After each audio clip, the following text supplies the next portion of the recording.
Forget everything you thought you knew about towns stuck next to an airport, because you see these walls, they're really ancient and they have been around for ages, long before airplanes were even a thing and cars were buzzing around.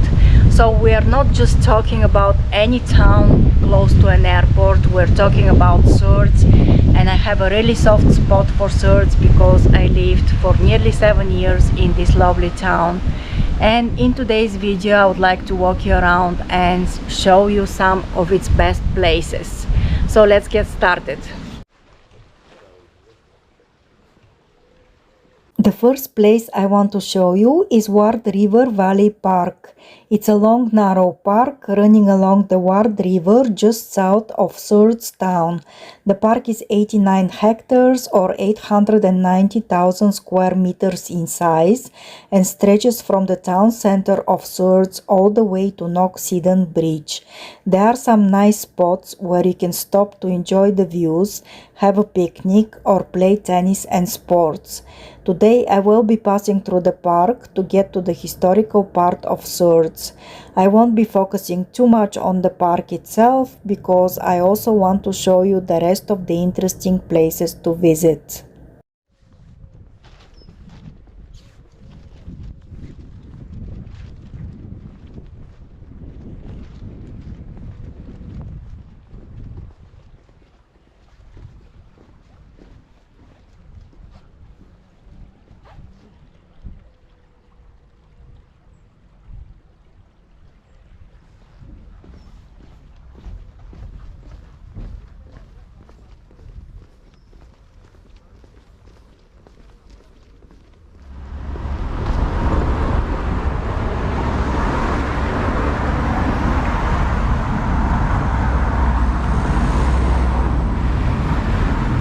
This is the old schoolhouse.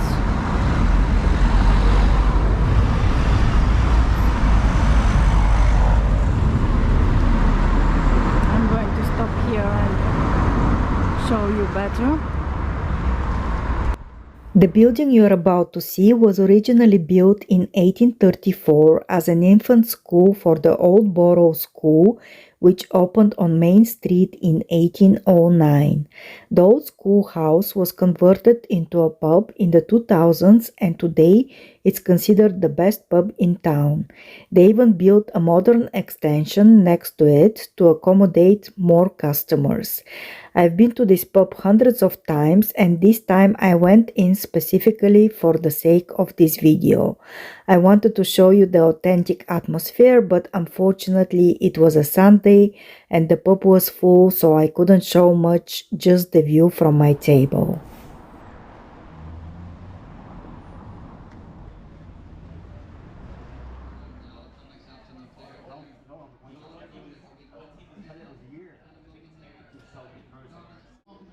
After a quick lunch, I'm heading over to the church and the round tower.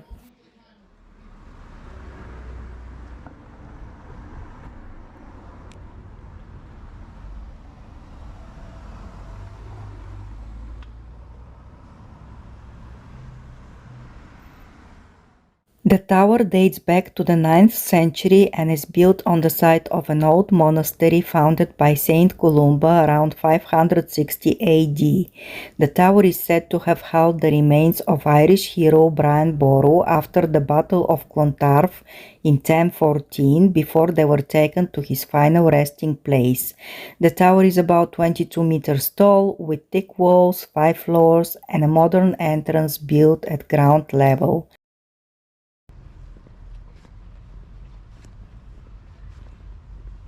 The original doorway was much higher up, about 6 meters off the ground. The cross on top was added in the late 1600s to mark its Christian significance.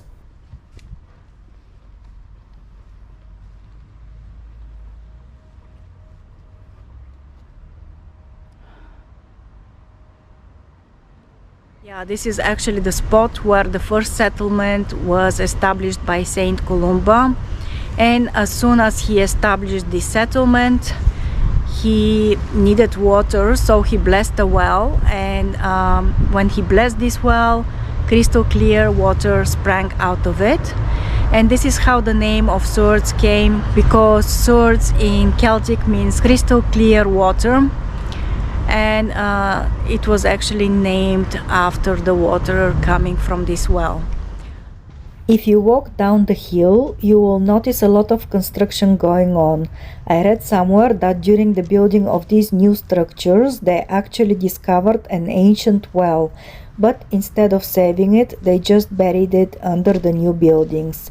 I'm not completely sure if that's true, but if it is, it's really unfortunate because that well is an important part of Swords history. The church is a Georgian-style building that was built in 1811. It was designed by Francis Johnston, who also designed a lot of other famous buildings in Ireland, like the General Post Office on O'Connell Street.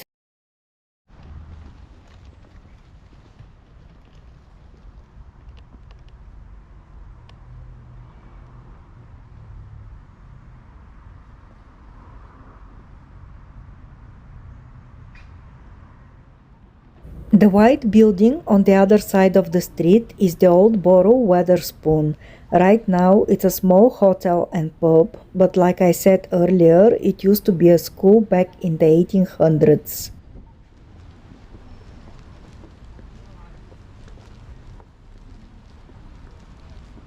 Now I'm walking along the main street of Swords, which is short but bustling with a lot of small shops, coffee shops, pubs and restaurants.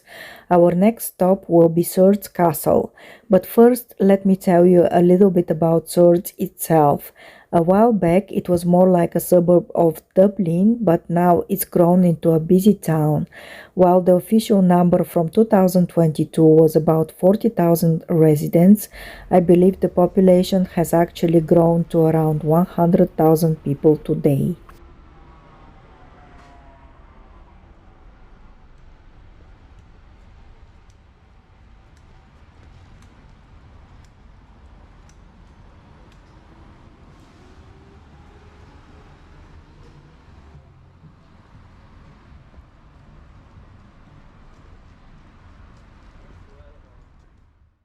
Across the street, there is this place called the Cock Cavern, which is another authentic pub. I went there once to check it out. It's a cozy spot with good vibe, but to be honest, I rarely drink alcohol and therefore I'm not very much of a pub person.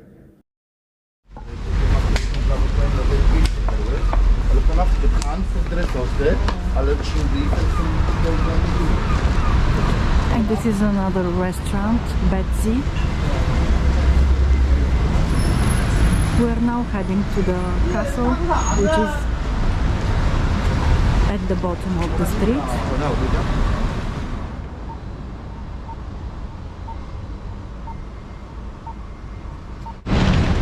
This is a small park next to the castle. And over here I can hear the river. I think this is the Ward River that also passes through the park. The Swords Castle was established in the early 13th century by the Archbishop of Dublin, and it's actually the main attraction here in Swords. You can come and explore the castle. It's free of charge. You can explore it on your own. You can go in, you can sit in the garden, have a cup of coffee or a picnic. It's a lovely place. Sometimes they organize concerts here or markets, so you need to check if the castle is open.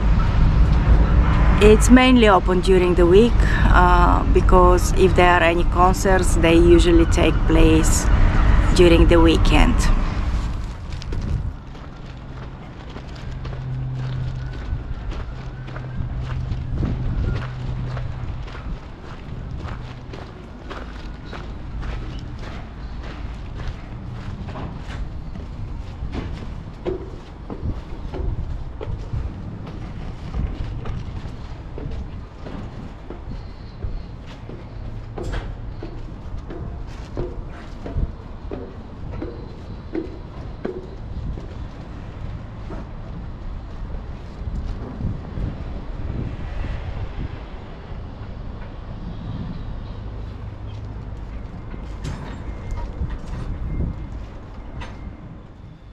This is the Constable's Tower, built as a defensive structure in the 1400s.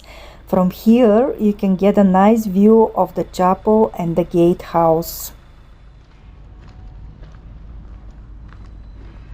Swords Castle served as both a home and a hub for local administration. Today it stands as the best preserved medieval bishop's palace in Ireland. The castle is important not just for its history as a religious and administrative center, but also because of its impressive architecture and its role in shaping the town of Swords.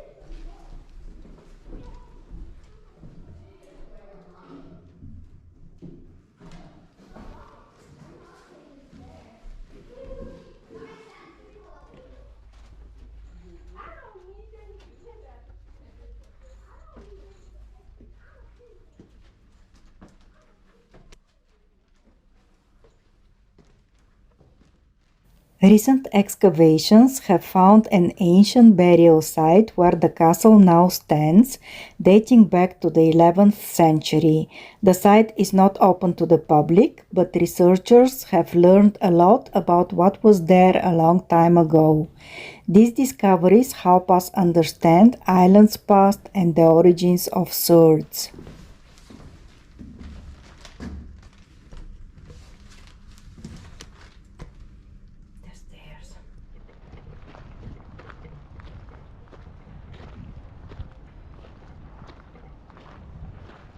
Some people come for a picnic, and when the weather is nice, it's really pleasant because there are not too many people over here, especially during the week.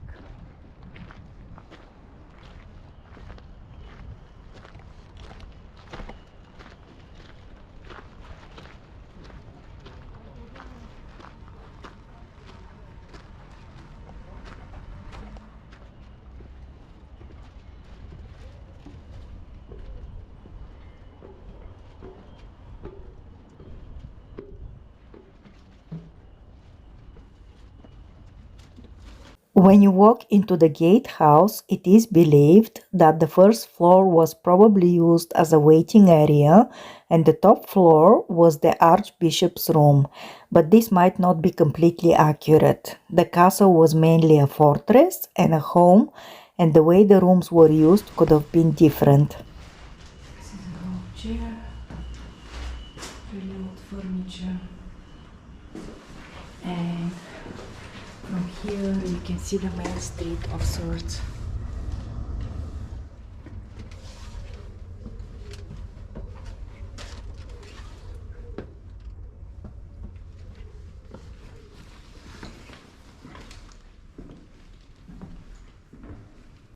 And this is the chapel. I think it's currently used for weddings and special events.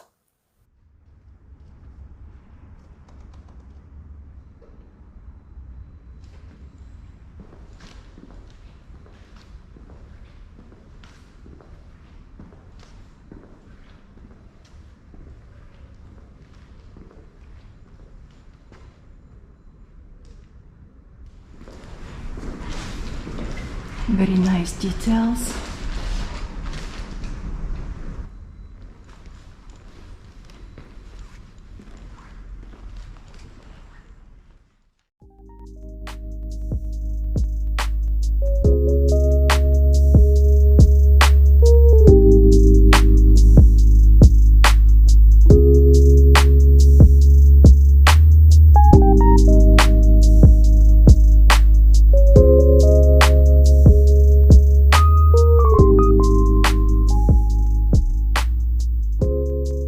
The last spot I want to show you and where I want to end this video is the Swords Estuary.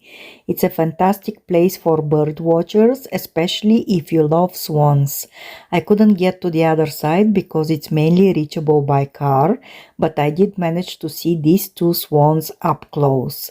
And in the distance on the other side you can see loads of them. It's really a beautiful spot to enjoy nature.